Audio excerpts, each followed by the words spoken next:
Então é isso. Vamos orar para a gente dar início ao nosso estudo de hoje, tá bom? Oremos. Senhor, te louvamos. Obrigado por nos poder ainda nos reunir, ainda de maneira virtual, mas ainda ter a liberdade de falar da tua palavra, de aprender mais do Senhor. Obrigado por colocar nos nossos corações, nas nossas mentes, o desejo de te conhecer, de te buscar, de viver para ti. Nos dá um tempo, Senhor, agradável aqui essa tarde, tempo abençoado de aprendizado da tua palavra, um tempo de sermos também encorajados, desafiados, confortados pelas verdades que nós vamos aprender aqui. Eu te peço isso em nome de Jesus Cristo. Amém. Amém. Ok, olá meus irmãos que estão chegando por aí. Deus abençoe a cada um de vocês, tá? Que estão por aqui. Hoje nós vamos retomar o nosso estudo nas doutrinas da graça, tá bom? Então hoje nós vamos retomar esse estudo e nós vamos falar sobre o tema que é o ponto mais controverso das doutrinas da graça, né? As doutrinas da graça, elas têm 5 pontos, a gente já falou sobre isso, tá? Que é a chamada TULIP, né? O T é total depravação total. O U é unconditional election, eleição incondicional. O L é o limited atonement, que é expiação limitada. É sobre ele que nós vamos falar hoje, tá? Mas a gente deu uma puladinha algumas quartas-feiras atrás e a gente falou primeiro do I, que é o irresistível graça, né? Irresistible grace. E aí então a gente pulou na sequência, né? Falamos primeiro do I e hoje nós vamos falar do L aí, da expiação limitada. E por fim vai vir a perseverança dos santos, ok? Então vamos lá, hoje nós vamos falar sobre expiação limitada. Expiação limitada, o que prega essa doutrina, tá bom? Antes de falar especificamente o que ensina a expiação limitada, deixa eu dizer primeiro o que é a expiação, né? Expiação é o pagamento do preço pelo nosso pecado. Nós cremos que Jesus, ele pagou o preço pelos nossos pecados, de forma que agora a gente pode ter paz com Deus, porque nós não devemos mais nada a Deus se nós estamos em Cristo, unidos com Jesus pela fé, porque ele já pagou o preço dos nossos pecados. Ok? Então, a expiação, nós acreditamos que ela é substitutiva, ou seja, Jesus, ele nos substituiu, ele tomou o nosso lugar. E ela é penal, ele sofreu a penalidade que os nossos pecados mereciam, porque ele tomou o nosso lugar. Verdadeiramente, ele levou sobre si as nossas dores, as nossas transgressões. Vocês lembram lá de Isaías capítulo 53, ok? Então a doutrina da expiação, ela vai falar sobre isso. Cristo, ele toma o nosso lugar e ele paga a nossa dívida recebendo a penalidade, a punição que os nossos pecados mereciam, ok? Ele experimenta a ira de Deus no nosso lugar. Ele recebe assim o inferno no nosso lugar, porque o inferno é a punição pelos nossos pecados. A diferença é que nós passaríamos a eternidade lá e Jesus, o Filho de Deus, por ser infinito, ele recebe tudo isso de uma vez só ali naquela cruz, ok?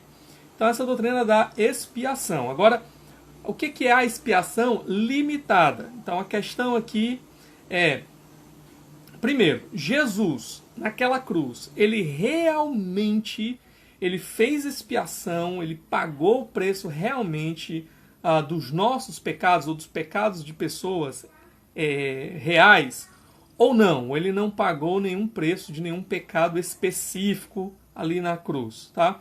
Ele realmente substituiu pessoas específicas ou não? Ele fez algo mais geral, genérico. Nós vamos falar ainda sobre isso, tá? Ele realmente pagou a dívida de alguém especificamente ou não?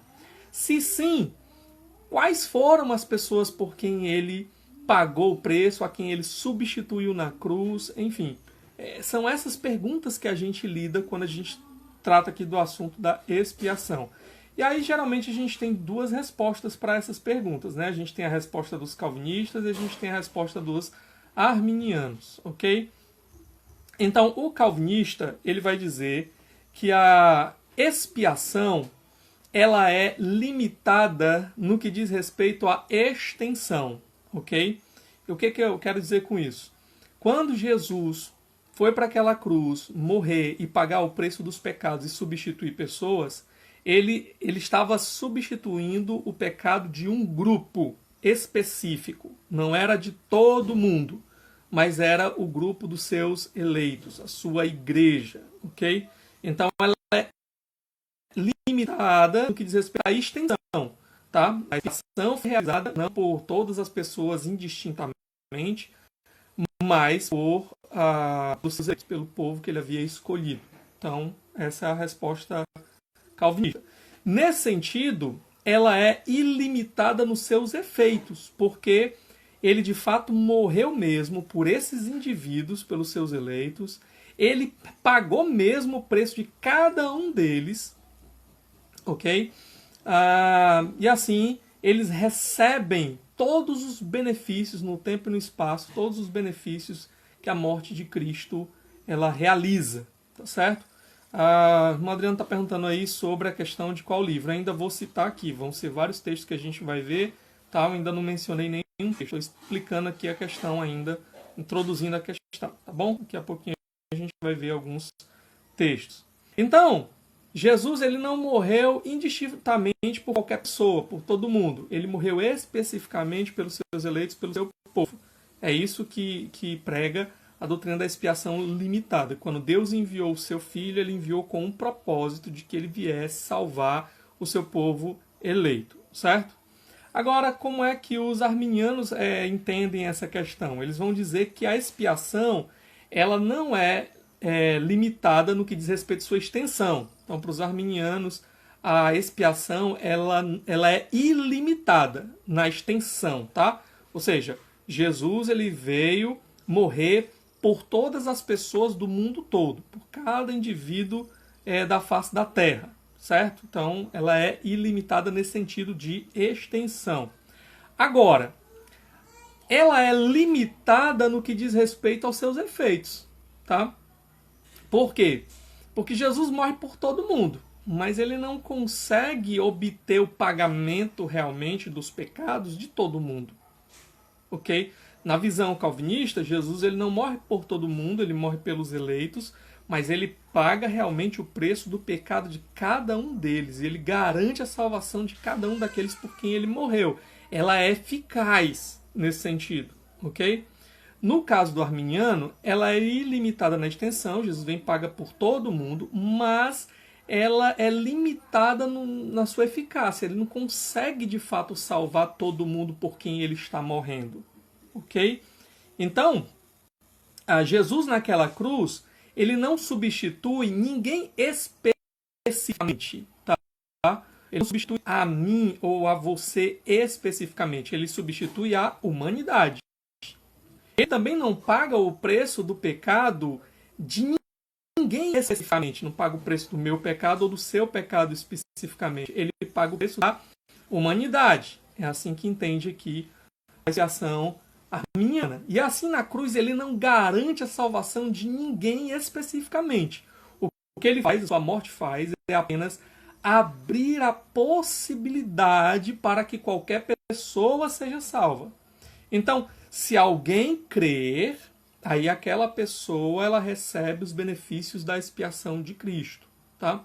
Se alguém tomar uma decisão por Jesus, então essa pessoa tem o preço dos seus pecados pagos, mas se ela ainda não recebeu, não tinha nenhum benefício específico para ela enquanto ela não fizesse isso, não exercesse fé, ok? Então aqui eu estou explicando a diferença entre a visão de expiação arminiana e a visão de expiação calvinista, ok? Agora, os dois grupos, eles acreditam no quê? Primeiro, os benefícios salvadores da morte de Jesus, né? O pagamento do preço dos pecados, o perdão dos pecados, esse benefício ele é aplicado somente às pessoas que creem. Então, tanto calvinistas quanto arminianos defendem isso. Não tem problema com isso, tá? Ambos defendem também que todo aquele que crê será salvo. Tanto calvinistas quanto arminianos defendem isso. Qualquer um que crê, esse será salvo, ok? Porém, os calvinistas creem que a morte de Jesus, ela comprou mais do que somente o perdão dos pecados, tá? A morte de Jesus, ela compra também a própria capacidade de se arrepender e de crer, né, que são dons de Deus, a gente já viu anteriormente. Então ela compra isso, na sua morte ele compra isso para o seu povo eleito, para que ele possa de fato responder a esse sacrifício e ser salvo. Então, o calvinista concordaria com o arminiano de que, de fato, qualquer um que crê vai ser salvo. E que, de fato, é somente aqueles que creem é que recebem o perdão dos pecados, recebem a salvação nesse sentido, ok? Porém, o calvinista ele vai além do arminiano, dizendo que a morte de Cristo ela não foi apenas para garantir isso, o perdão dos pecados, mas ela compra a própria capacidade das pessoas, do povo eleito, de poder crer, de poder responder ao perdão dos pecados, ou ao sacrifício, à oferta de salvação feita na cruz para nós, ok? Então, vamos ver aqui algumas declarações bíblicas para que a gente possa entender essa doutrina, tá certo? A doutrina, então, da expiação limitada, né, das doutrinas da graça, que a gente vai defender aqui, é a doutrina de que Cristo Jesus ele morreu especificamente por um povo, tá? Deus escolheu um povo, ele quis salvar um povo. Jesus veio então para morrer e pagar o preço do pecado daquele povo, para que aquele povo fosse salvo. E aí a gente vai ver alguns textos bíblicos agora sobre isso, tá bom? Então vamos lá, primeiro texto, Romanos capítulo 5, verso 8. Olha o que diz Romanos capítulo 5, verso 8. Mas Deus demonstra o seu amor por nós. Cristo morreu em nosso favor quando ainda éramos pecadores. Então esse texto aqui ele diz, Deus mostra o seu amor por nós. Como? Tendo Cristo morrido em nosso favor quando ainda éramos pecadores. Por quem ele morreu? Por quem ele deu a sua vida? Paulo está dizendo aqui por nós. Quem são esse nós? Tá? Vou já falar sobre isso. 1 Tessalonicenses 5,10, ele diz, ele morreu por nós, para que quer estejamos acordados, quer dormindo, vivamos unidos a ele. Aqui é uma metáfora para vida ou morte, tá? Então, ele morreu por nós. Quem é esse nós aqui? Esse nós que Paulo está falando na carta é ele, mais os destinatários da carta. Quem são os destinatários da carta? Os crentes, ok? Então, Paulo escreveu a carta aos romanos para os crentes da igreja de Roma. Paulo escreveu a carta de 1 Tessalonicenses para os crentes da igreja de Tessalônica. Então, nós aqui é Paulo mais os crentes, a igreja, o povo de Deus. Ok? Então, Cristo morreu por nós, morreu pela igreja, morreu pelo seu povo aqui, nesses textos.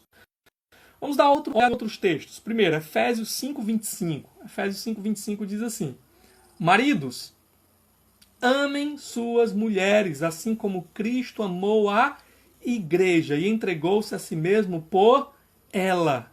Por quem Cristo morreu aqui e se entregou nesse texto? Ele morreu, ele amou a igreja, entregou-se a si mesmo por ela, a igreja. Ok? Atos 20:28 diz assim, cuidem de vocês mesmos e de todo o rebanho sobre o qual o Espírito Santo os colocou como bispos para pastorearem a igreja de Deus, que ele comprou com seu próprio sangue. Ele derramou seu sangue para comprar quem aqui nesse texto? A igreja de Deus. Ok? Então, Jesus se entregou, Jesus morreu, Jesus derramou seu sangue nesses textos aqui pela igreja. Vamos dar uma olhadinha também em Hebreus 10:14. Hebreus 10:14. Eu sugiro que você anote, são muitos textos, a gente não vai dar tempo aqui, talvez, de você encontrar aí na sua Bíblia. Então anote, e aí no final você pode dar uma lida nesses textos, tá? Hebreus 10:14 diz assim, porque por meio de um único sacrifício, sacrifício de Jesus, ele aperfeiçoou para sempre os que estão sendo santificados. Então, esse sacrifício de Jesus aqui em Hebreus, ele foi feito por quem? Foi feito para aperfeiçoar para sempre os que estão sendo santificados. Ok? João 11, do 51 ao 52. Se tiver alguma dúvida, né, quem é que são os que estão sendo santificados? A igreja, o povo de Deus. João 11, do 51 ao 52, a gente vai dar uma olhadinha nesse texto daqui a pouco com mais cuidado. Eu vou só resumir para vocês aqui, tá? Mas esse texto aqui, ele fala que Jesus morreu pelos filhos de Deus. Tanto pelos filhos de Deus que faziam parte da nação de Israel, como também pelos filhos de Deus, que ele vai dizer que estão espalhados. Então Jesus morreu por esses filhos e para juntá-los, para reuni-los num só povo. Quem é esse povo, a gente sabe. Paulo já fala sobre isso em Efésios também, né, dizendo que ele uniu num só povo judeus e gentios. Só aqueles que creem são a igreja do Senhor. Ok?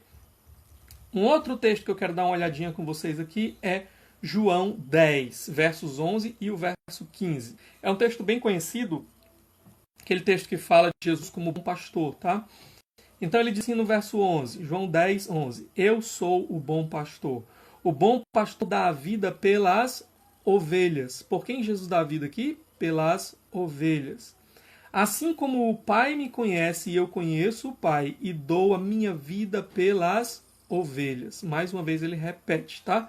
Jesus dá a vida como bom pastor pelas ovelhas.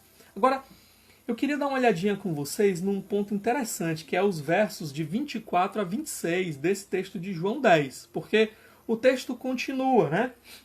E aí depois Jesus entra numa disputa com alguns fariseus, mestres da lei e tal, e aí eles fazem uma pergunta para Jesus, eles dizem assim, até quando nos deixará em suspense? Se é você o Cristo, diga-nos abertamente. Então eles estão perguntando, Jesus, tu és o Cristo? Então fala logo pra gente, deixa de suspense. E Jesus respondeu, ele disse, eu já lhes disse, mas vocês não creem.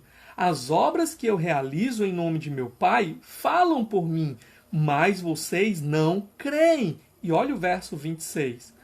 Porque não são das minhas ovelhas. Então, por que eles não creem? Por que eles não creem em Jesus? Jesus responde, porque vocês não são das minhas ovelhas.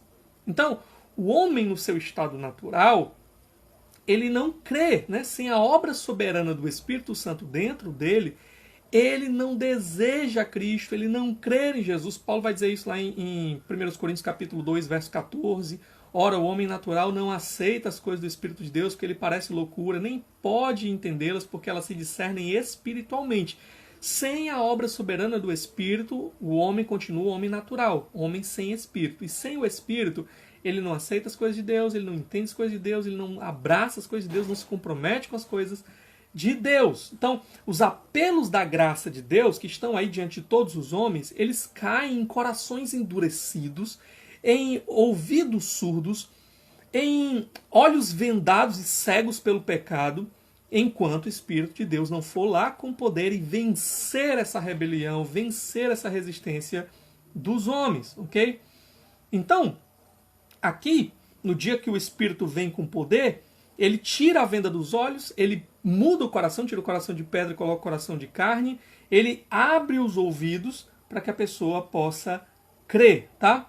Então aqui, os que não são das ovelhas de Jesus, segundo esse texto aqui, o Senhor, Deus, os deixa permanecer em suas próprias vontades rebeldes. O Senhor não vence a resistência de seus corações. Então, vocês não creem porque vocês não são das minhas ovelhas. Se vocês fossem das minhas ovelhas, Jesus disse, né? Vocês ouviriam a minha voz e viriam até mim. O chamado de Jesus não seria apenas um chamado geral, que eles resistem, mas seria um chamado específico, que iria de encontro ao coração, que destamparia os ouvidos. Eles então iriam para Jesus, reconhecendo Jesus como seu pastor. Agora, um ponto importante para nós aqui. Jesus disse, eu sou bom pastor, eu dou a vida pelas ovelhas. Jesus está dizendo para eles, vocês não creem em mim, por quê? Vocês não são das minhas ovelhas. Então, se Jesus dá a vida pelas ovelhas, e esses fariseus aqui não são das ovelhas, a pergunta é, Jesus deu a vida por eles? Jesus já respondeu no texto. Ele disse, eu dei a vida pelas minhas ovelhas. Elas vão ouvir a minha voz. Elas virão até mim. Eu ainda tenho outras ovelhas fora do aprisco. Quando elas ouvirem minha voz, elas virão até mim. Eu sou o seu pastor. Ok? Elas foram dadas para mim pelo meu Pai. Elas estão nas minhas mãos, ninguém as arrancará das minhas mãos. Elas estão nas mãos do meu Pai, ninguém vai arrancá-las das mãos do meu Pai. Então, é o que Jesus ensina em João capítulo 10. Em resumo aqui, por quem Jesus então morreu, por quem ele deu a sua vida, a quem ele substituiu naquela cruz e pagou o preço de cada um dos pecados. Todos esses textos que a gente leu falam que Jesus deu a vida pelas ovelhas, Jesus deu a vida pelos filhos de Deus, Jesus deu a vida pelos que estão sendo santificados, Jesus deu a vida pela igreja, Jesus deu a vida por nós que somos partes do seu povo. É isso que esses textos ensinam a nós. Há um outro texto interessante lá em Romanos capítulo 5, onde há um contraste sendo realizado lá, né? Adão, por um só homem, entrou a morte no mundo, a morte passou a todos os homens, logo todos morreram, né? Então ele fala lá que Adão, ele foi o representante da humanidade.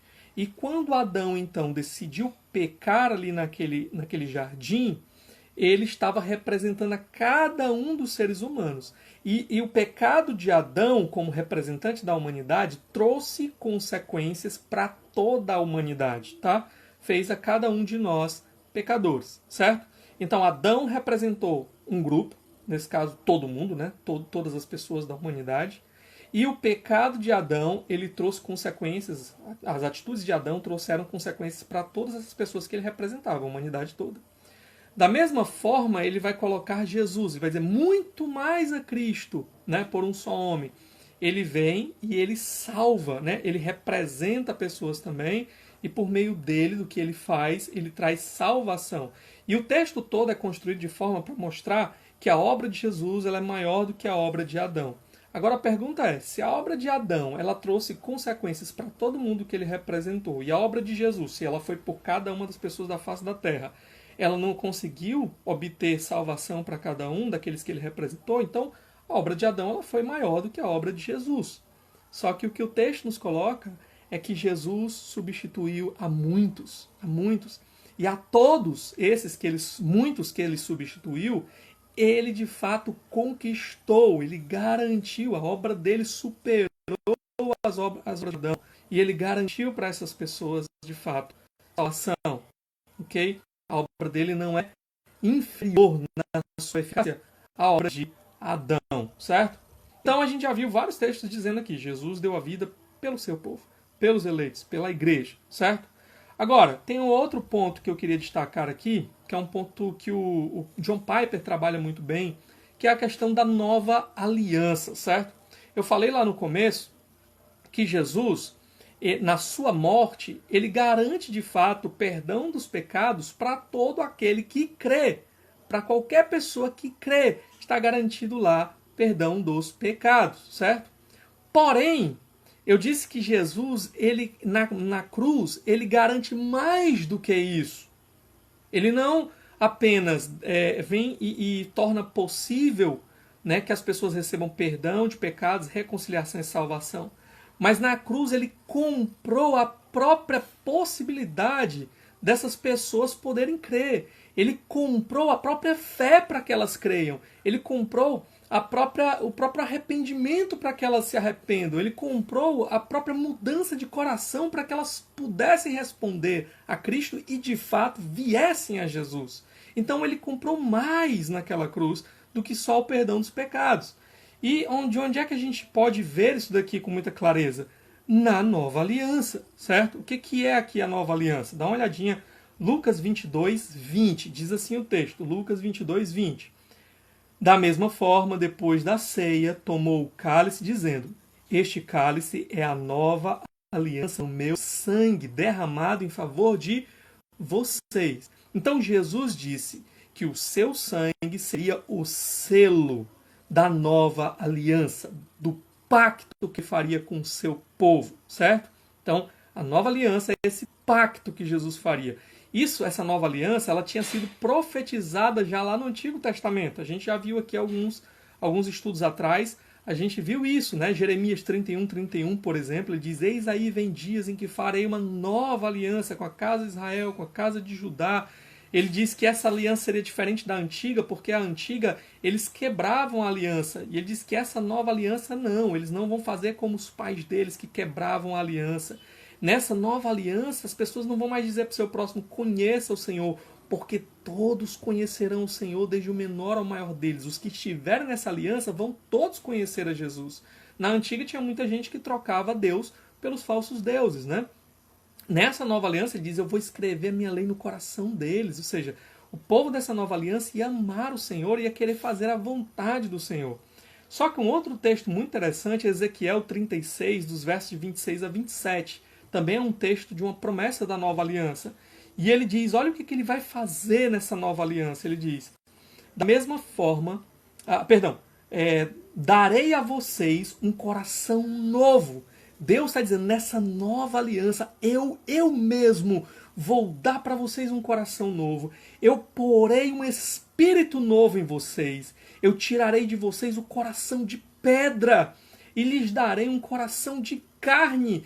Porei o meu espírito em vocês e os levarei a agirem. Eu os levarei a agirem segundo os meus decretos e a obedecerem fielmente às minhas leis. Então, olha aqui, tá?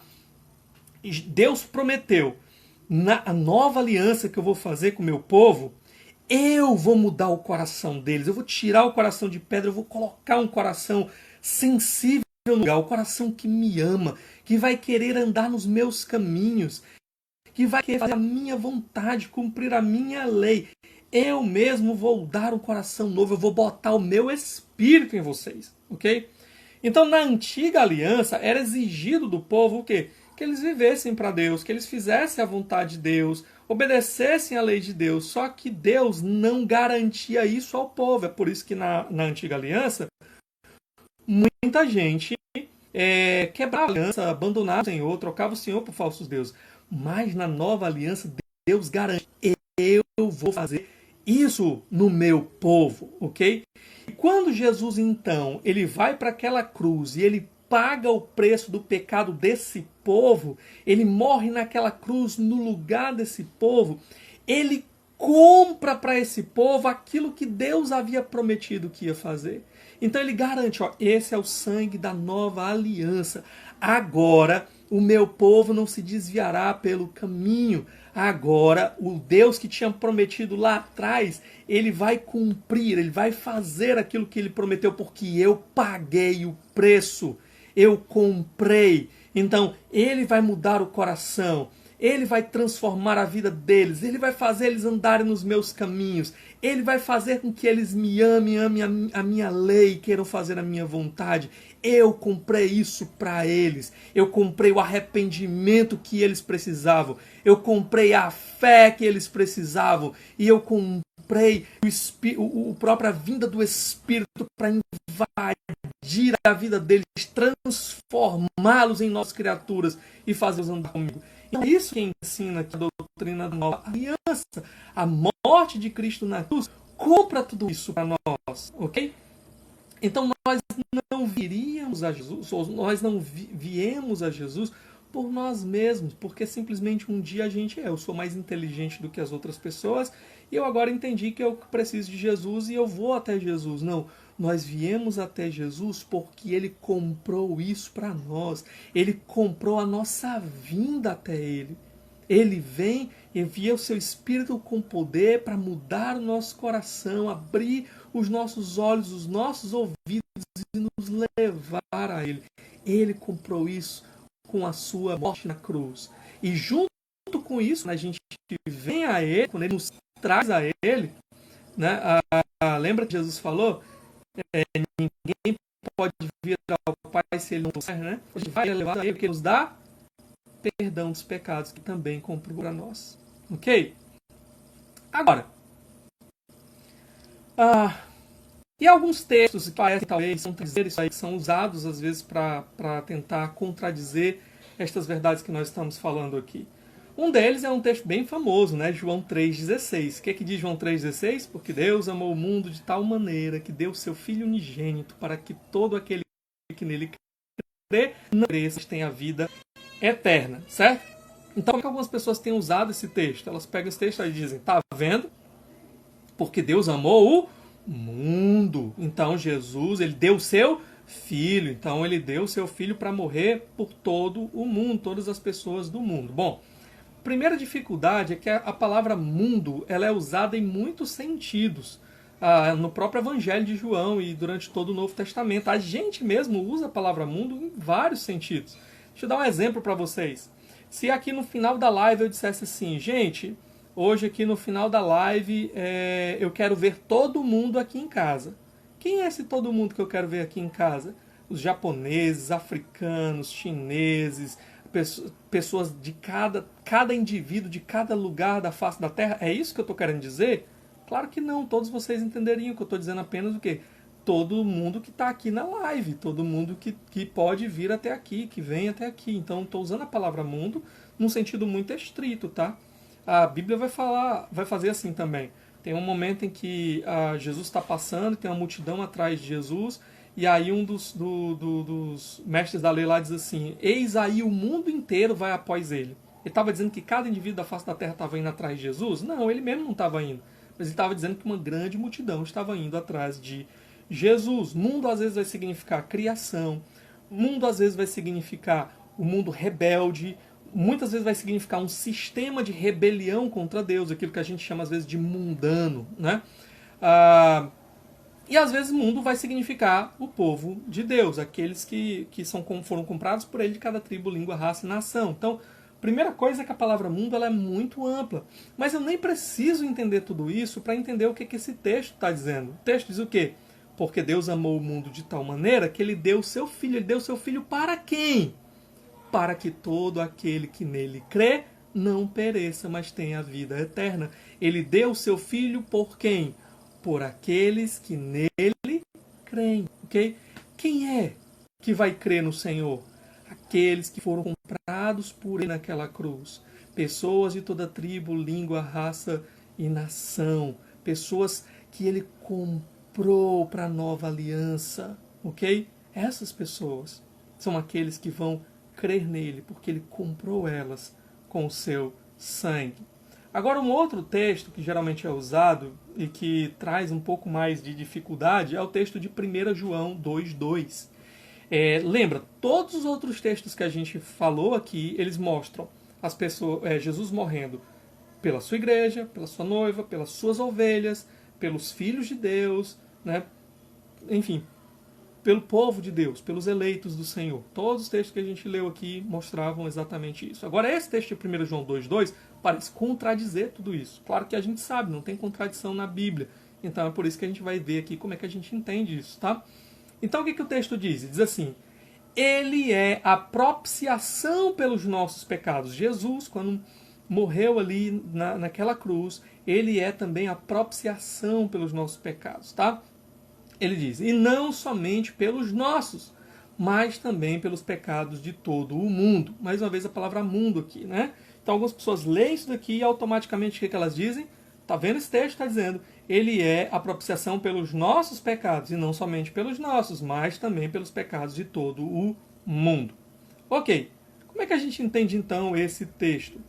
O mesmo João que escreveu 1 João 2,2 é o mesmo João que escreveu o Evangelho de João, capítulo 11, versos 50 a 52. E nos dois textos ele tem um paralelo aqui muito claro que nos ajuda a entender o que ele estava pensando quando ele escreveu isso daqui. Vocês vão ver quando eu ler o texto como tem esse paralelo e como traz mais luz e clareza para a gente poder entender. É o mesmo João que escreveu também Apocalipse. Já já a gente vai dar uma olhadinha no texto de Apocalipse, tá? Mas vamos ver o que ele escreveu em João 11, do 50 ao 52. Ele diz o seguinte, não percebeis que vos é melhor que morra um homem pelo povo e que não pereça toda a nação? Ele não disse isso de si mesmo, mas sendo o sumo sacerdote naquele ano, Caifás, profetizou que Jesus morreria pela nação judaica, que é a interpretação do apóstolo, tá? É que ele profetizou que Jesus morreria pela nação judaica. E não somente por aquela nação. Olha a linguagem como é a mesma. E não somente pelos nossos. Né? E não somente por aquela nação. mas também pelos filhos de Deus que estão espalhados, para reuni-los num povo. Então vamos entender o paralelo aqui. Primeiro, lá em João 2,2, ele disse, ele é a propiciação pelos nossos pecados. Aqui em João 11, ele vai dizer que ele morreu não somente por aquela nação. Então João, ele era um judeu, ok? E ele está escrevendo para uma comunidade cuja maioria é composta por judeus. Ele fala que é os judeus dispersos, ok? Pelas províncias. Então o que acontece? Ele está dizendo aqui, quando Jesus morreu naquela cruz, ele morreu pela nação de Israel, pelo povo de Deus, os eleitos de Deus, dentro da nação de Israel, como João, como Pedro, como Paulo e como esses crentes judeus que estavam espalhados por outros lugares, ok? Só que ele disse o quê? E não somente pelos nossos, não somente por nós judeus crentes, mas também pelo mundo inteiro. Quem era o mundo inteiro para o judeu? Os gentios. Então, o que ele está falando aqui, né, em João 11, paralelo a isso, não somente pelos nossos, mas pelo mundo inteiro, ele diz, não somente pela nação, mas também pelos filhos de Deus que estão espalhados. São aquelas pessoas, as ovelhas que estão fora do aprisco, que ele disse em João 10, e que elas seriam alcançadas, ouviriam a voz de Jesus e viriam até ele. Então, basicamente, o que João está dizendo é que Jesus morreu para salvar não apenas Israel, não apenas pessoas de Israel. Essa era a expectativa judaica. Ele disse, ele veio para salvar também outros filhos de Deus que estão espalhados pelo mundo todo. E aí ele termina dizendo, para reuni-los num povo. Israel achava que ele era o único povo. Ele está dizendo, não, Jesus tem outras ovelhas. E ele vai alcançar essas ovelhas do mundo todo. E ele vai então juntar, junto com as ovelhas da casa de Israel. E ele vai fazer desses que eram tão diferentes, inimigos, ele vai fazer um só povo para si, a igreja. Paulo vai dizer lá em Efésios que a igreja é a união de judeus e gentios num só povo, num só corpo, um novo homem que Deus está fazendo a partir da união de judeus e gentios. Isso era importantíssimo para aquela época, ok? E aí, eu falei para vocês, João é o mesmo que escreveu Apocalipse. Apocalipse 5,9, ele diz assim, e eles cantavam um cântico novo, dizendo o quê? Tu és digno de receber o livro, de abrir os seus selos, pois foste morto e com o teu sangue compraste para Deus. O que Jesus comprou com seu sangue para Deus? Homens de toda tribo, língua, povo e nação. É isso que ele estava dizendo nos outros dois textos. Jesus, naquela cruz, comprou um povo de dentro de Israel, mas ele comprou também um povo de toda tribo, língua, raça e nação. Ele não apenas abriu a porta para que pessoas se salvassem, e aí você pode pregar o evangelho na esperança de que alguém vai crer. Não, ele disse, eu comprei um povo de toda a tribo, língua, raça e nação. Eu já comprei esse povo, estão comprados. De modo que quando eles ouvirem a palavra, eles virão. Minhas ovelhas vão ouvir a minha voz, e elas vão vir até mim, porque eu sou o bom pastor e eu já dei a vida por elas. Então, é isso que ele está dizendo. Com o seu sangue, ele pagou o preço pelo seu povo. Okay? Então, a doutrina da expiação limitada, ela vai defender exatamente isso. Tá? A morte de Jesus, ela foi uma morte realizada, intencionada, de maneira bem específica, para pagar o preço do pecado do seu povo eleito. Ok? Então, a morte de Jesus, ela é suficiente para pagar o preço do pecado do mundo todo. Né? Jesus, ele é mais valioso do que o mundo todo, então ela é suficiente para pagar o preço do pecado do mundo todo. Só que o mundo todo não vem a Cristo, o mundo todo não virá a Cristo por causa do seu pecado. E aí, por isso, Deus não quis condenar o mundo todo, ele escolheu um povo para si. E aí, ele mandou o seu filho para pagar o preço pelos pecados exatamente desse povo que ele escolheu. Então, resumindo o que a gente já viu até aqui das doutrinas da graça, a gente já viu a doutrina da depravação total. O que ensinava essa doutrina? Que o pecado afetou tudo em nós. Ele afetou os nossos pensamentos, nossas emoções, nossos sentimentos, de forma que a gente não pensa como a gente deveria pensar, de forma que a gente não deseja o que a gente deveria desejar o tempo todo, de forma que a gente não sente as coisas da maneira que a gente deveria sentir o tempo todo, porque o pecado afetou tudo em nós.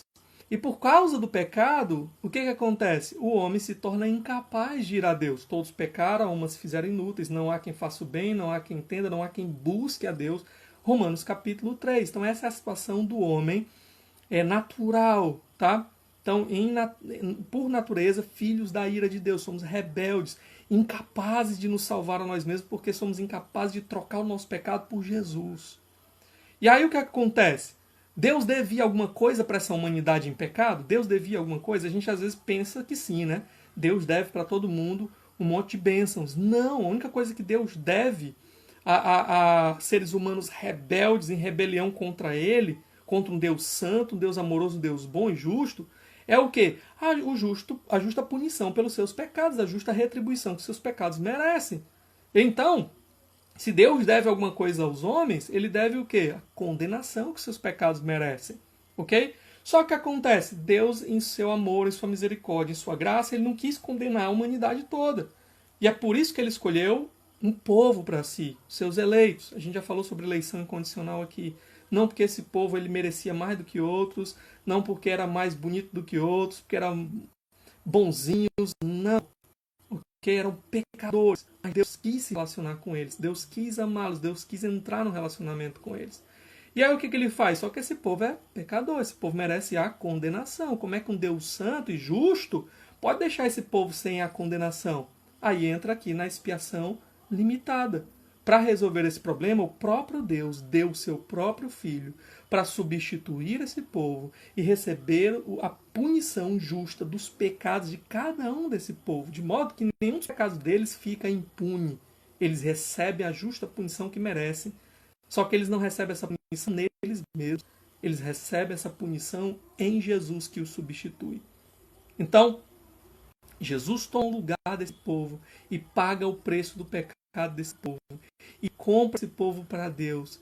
E é por isso que no tempo e no espaço o Espírito vem com poder, vence a resistência desse povo e os traz a Cristo. A doutrina da graça aí irresistível que a gente já falou aqui, ok? Aí as doutrinas da graça, elas são todas amarradinhas, vocês estão vendo, tem uma sequência lógica, elas terminam com o quê? Deus vai fazer esse povo perseverar até o final. É a doutrina da perseverança dos santos. A gente vai falar disso na próxima quarta-feira, certo? Agora, o que é que a gente aprende de tudo isso? Quero destacar só 3 coisinhas rápidas. Primeiro, a nossa salvação é totalmente graça. Totalmente graça. É favor imerecido. Nós não merecemos, ok? Então, nós não somos salvos porque Deus nos devia algo, nós somos salvos por graça. Porque mesmo sem merecer nada, Cristo veio e tomou o nosso lugar. Foi o sacrifício de Jesus, não foi o meu e o seu esforço, foi o esforço dele em nos salvar. A nossa participação na obra da salvação era correr para longe do Senhor. E o Senhor, por sua graça, que veio ao nosso encontro, nos trouxe até Cristo. Deus não nos deve nada. Ele só nos deve condenação, mas em sua graça ele nos deu o que nós não merecíamos. Ele nos deu Cristo, ele nos deu perdão, ele nos deu salvação, ele nos deu fé, ele nos deu arrependimento, ele nos deu vida nova para podermos andar com ele. Cristo comprou isso para nós na cruz. Segunda coisa, tá? A doutrina da expiação limitada, ela deve ser entendida como um combustível para a missão. Sabe, por que a gente pode fazer missões e não ficar frustrados? Porque a gente sabe, Jesus já comprou pessoas de toda tribo, língua, raça e nação. Então a gente sabe que o que a gente tem que fazer é ir lá pregar o evangelho.